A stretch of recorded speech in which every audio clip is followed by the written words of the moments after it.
James Corden praises Netflix's Adolescence for pushing creative boundaries amidst mediocre TV landscape. James Corden recently delivered a powerful and heartfelt speech at the Royal Television Society (RTS) Awards, where he was honored with the prestigious Judges Award on March 25. The Gavin and Stacey star used the platform to reflect on the current state of the television industry, highlighting the growing creative challenges faced by writers and producers in an increasingly competitive and saturated market.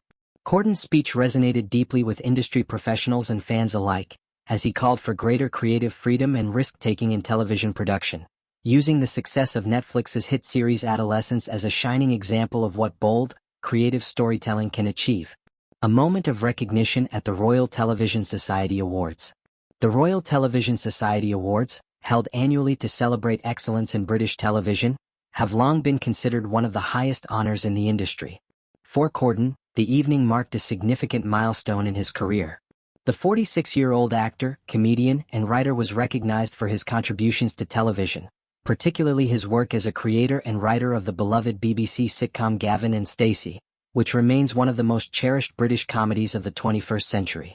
In his acceptance speech, Corden acknowledged the immense privilege of receiving such an honor and took the opportunity to reflect on the current challenges facing the television industry.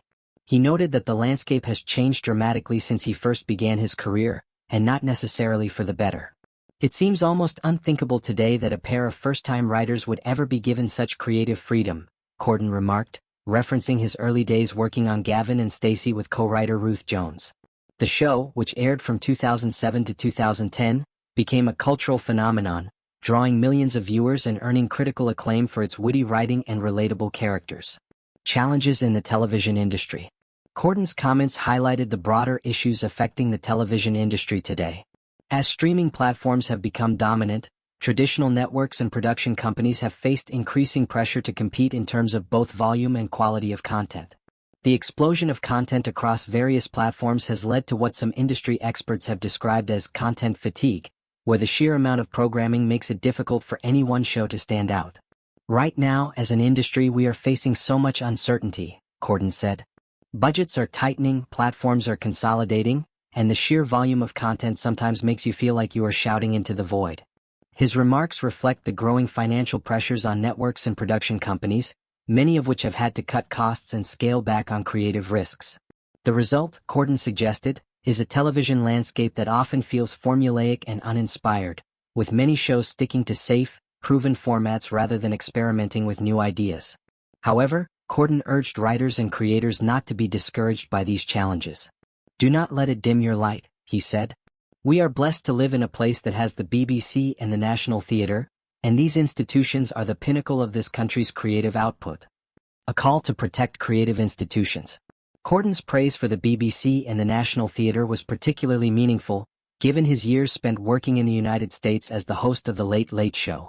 Having returned to the UK after his 8-year tenure on the American talk show, Corden spoke passionately about the need to protect and preserve the creative institutions that have long defined British television and theatre.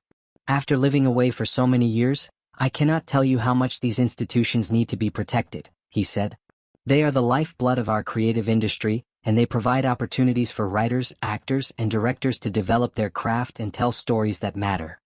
Corden's remarks underscored the importance of public funding and support for creative institutions, which have faced budget cuts and political pressure in recent years. The BBC, in particular, has been the subject of ongoing debates over funding and editorial independence. Corden's speech served as a reminder of the critical role that public broadcasters play in fostering creative excellence and diversity in storytelling.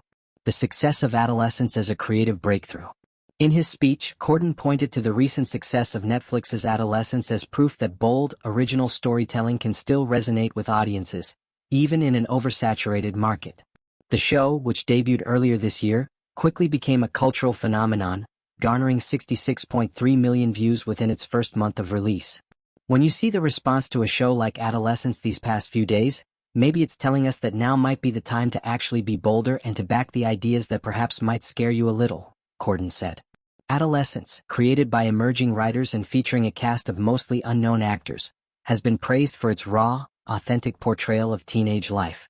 The show explores themes of mental health, identity, and social pressure with honesty and nuance, striking a chord with young audiences and critics alike. The show's success stands in stark contrast to the broader trend of safe programming, which often relies on familiar franchises, reboots, and formulaic plots. Corden's reference to adolescence served as both a celebration of creative risk-taking and a challenge to industry leaders to support more daring and original projects. The importance of taking creative risks. Corden's speech resonated with many in the industry, as it touched on the broader debate over creative freedom and commercial pressures in television production. In recent years, many networks and streaming platforms have favored established intellectual property (IP) and franchise extensions over original content. This trend has led to a proliferation of sequels, spin-offs, and adaptations, often at the expense of fresh, original storytelling. Corden's call for greater creative freedom reflects a growing concern among writers and directors that the industry's reliance on safe, market-tested content is stifling innovation. By highlighting the success of Adolescence, Corden offered a compelling argument that audiences are hungry for new and authentic stories, and that the industry should be willing to take more risks to meet that demand. A message of hope and encouragement. Despite the challenges facing the industry, Corden's speech ultimately struck a note of optimism. He encouraged writers and creators to remain true to their vision and to embrace the risks inherent in creative work. Perhaps the challenges that we face today are not signals to retreat but a challenge to do the opposite, Corden said. Now is the time to be bold, to trust your instincts, and to tell the stories that matter to you. Corden's words served as a powerful reminder of the importance of creative integrity and artistic courage. At a time when the television industry is grappling with economic uncertainty and shifting audience expectations, Corden's call to action offered a much-needed sense of direction and purpose.